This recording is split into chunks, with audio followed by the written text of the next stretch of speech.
After 3 years, Ultramega is finally back, and it is still as wild and crazy as I remember it being. I'm so glad to see this franchise come back because it was a wild ride. And yeah, we finally got issue number 5. I'm going to do a super quick recap. Some of this might not be as detailed as you might like just because it's been 3 years and this is off the top of my head. I haven't gone back and reread the first 4 issues. I'll probably do that sometime this weekend or something. But basically what happened is kaijus invaded Earth. There was this hero, Ultramega. His human name was Jason. Jason had a wife named Lilith, I think. I believe that was her name. And he also had 2 kids. I believe one of them might have been born. Yeah, one of them was born already, and then the other one was still in her belly.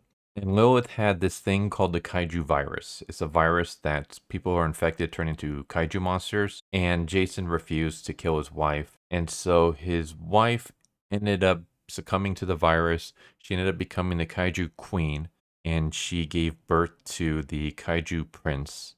Believe it was the prince who ended up fighting Jason issue number 1. I can't remember. Basically, there's a giant kaiju. There's a group of Ultramegas. They all get killed. Jason's the only one left. He puts up a pretty good fight, but he ends up getting killed. His head gets like ripped off his body and chucked into space.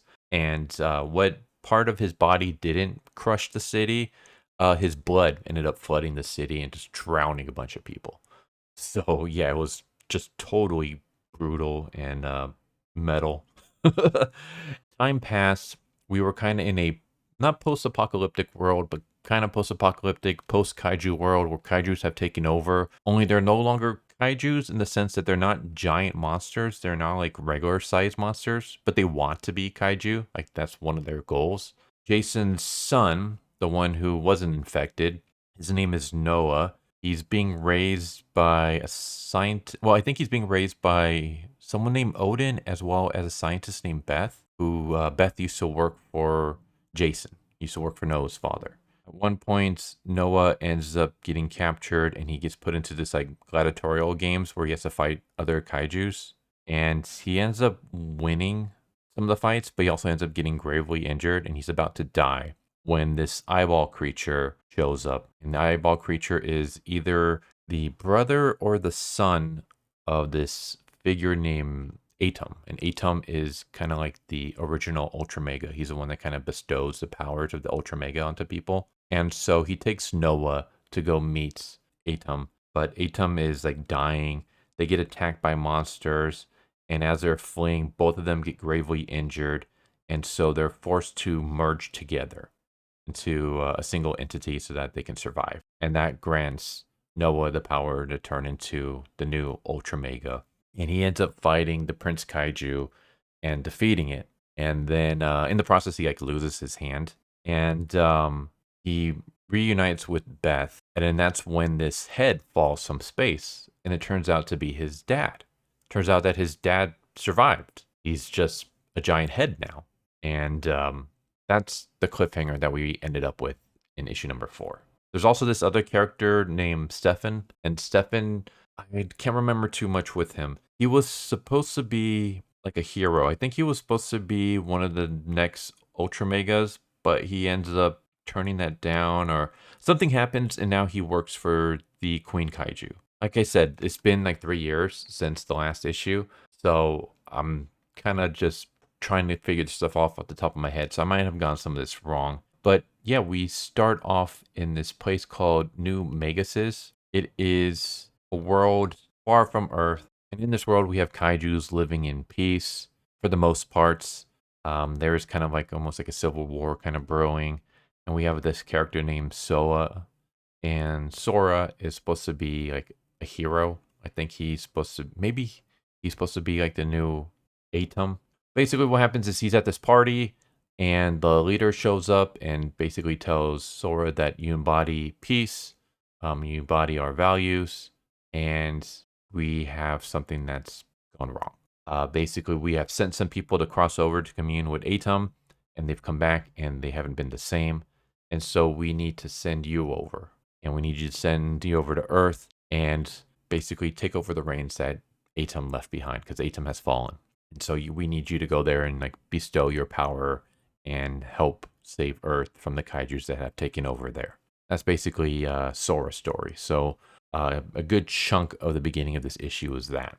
And then we get the story of what happened with Jason. What happened was Jason's floating head was just pretty much out in space, and he was trying to bite onto the satellite, but he kept missing for like 15 years. And finally, eventually, he's able to get to the satellite and he bites it, which causes it to explode and launch his head back into Earth, which is what he was trying to do all along. Because there's no way he can get back to Earth without something knocking him towards it. So, yeah, for 15 years, he was trying to get this satellite to blow up, and he finally did. And that's when he arrived and met up with Beth as well as his son Noah. And then that's when we cut to Stefan and we see like kind of his life. He doesn't seem to be like all too happy with himself. He was supposed to go places. Like as a kid, he was like a genius. His parents had plans, like military plans for him, and things just didn't really work out. And eventually, he ends up working with the Queen Kaiju, and she has a message for him. So he goes to meet up with her and basically tells him that there's this boy who carries the crystal seed, the last ULTRAMEGA, which is Noah. And Stefan says, hey, I can intervene. I can go set up a mech army and capture him if you want. Because in this world, since kaijus aren't giant anymore, instead, Stefan builds giant mechs for the kaijus to pilot. So yeah, we basically have kaijus piloting mechs because they are no longer kaiju size. And the queen's like, your human body is frail and it betrays you. You gotta have patience, Stefan. The war isn't over. Our army grows, and even though the enemy amasses, we basically have to prepare. We have to prepare for a world of ULTRAMEGA because they're going to be sending down, backup. Basically, they're going to be sending Sora and just a new squad of ULTRAMEGAs, and we're going to have to stop them together. My army grows and grows, and soon we'll have a paradise on this earth. But until then, we are not safe. And that's when we cut to Beth. And she has basically put Jason's head into the back of her truck and taken it to her like little headquarters.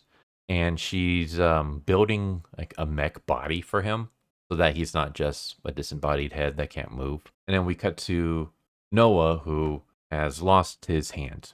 Basically, in the last issue, he does a rocket punch.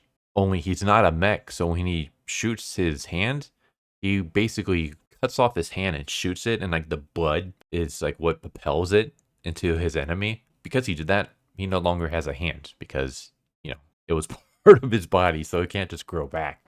So now he only has one hand, and he also appears to be pregnant. Basically, he has Atom's seed within his belly, and it's growing. Beth basically turns Jason into MODOK.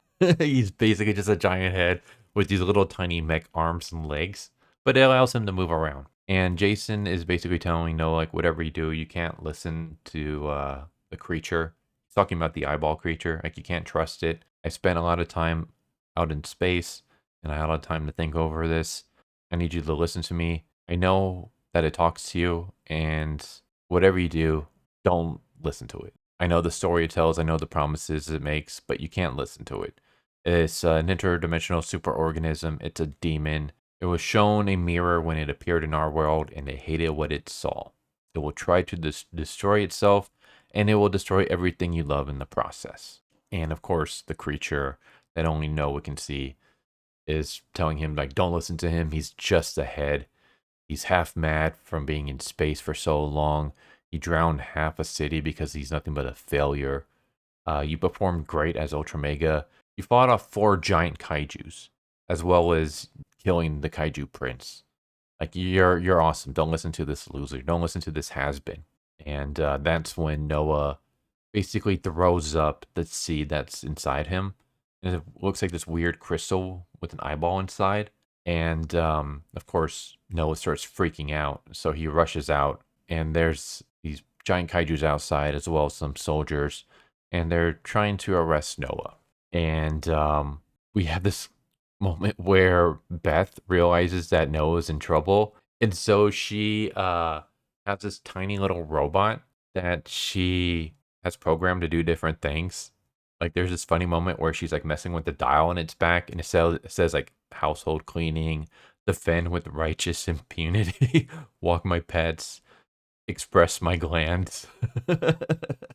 And so she switches over to defend with righteous impunity, which basically turns this robot into a psycho. And it just starts running around with the butcher knife, slaughtering all these soldiers while laughing maniacally. And it's just the greatest thing ever. I freaking love this little robot. And that's when Noah decides to turn into Ultramega and start fighting these kaijus. And I'm going to stop it here because I don't want to spoil everything. But this was awesome. This was freaking amazing. I love this. I'm so glad to see this series come back. It's awesome. It's one of those where I can never guess where the hell it's going. And it's just so freaking weird. It's almost like it reminds me kind of Fujimoto and the weird things he comes up with in Chainsaw Man. That's kind of what this is. It's almost like American Chainsaw Man with kaijus instead of devils. The artwork is fantastic. I freaking love James Harwin's artwork. He also is the creator as well as the writer for this series. And he is doing a phenomenal job with this. Like, the writing is amazing. The artwork is fantastic. I love the coloring. The coloring is done by Dave Stewart. And Dave Stewart does an amazing job with this, with the coloring. Like, everything about this is just fantastic. So, yeah, I'm so glad to see it come back. I'm so glad to see that it's still as amazing as the previous 4 issues. Like, it feels like James hasn't lost a step with this, and I'm so excited to see where this goes. But yeah, that's Ultra Mega issue number 5 from Image Comics. I highly recommend checking it out. And if you haven't read the previous 4 issues, I highly recommend reading those issues as well. If you don't want to read those issues for whatever reason, I did go over them on this channel. Each individual issue, so you can find videos on it there. But it's a freaking fantastic, amazing series, and I'm so excited that it's back, and I can't wait to see where it goes from here. But there you go. I hope you enjoyed, and I hope to see you next time. Take care. Later. Thank you for watching my video. I hope you enjoyed it. If you didn't, I still want to thank you for watching it this far, and I hope the next one is more to your liking. With that said, thank you once again, and I hope you guys and gals have a good one. Later.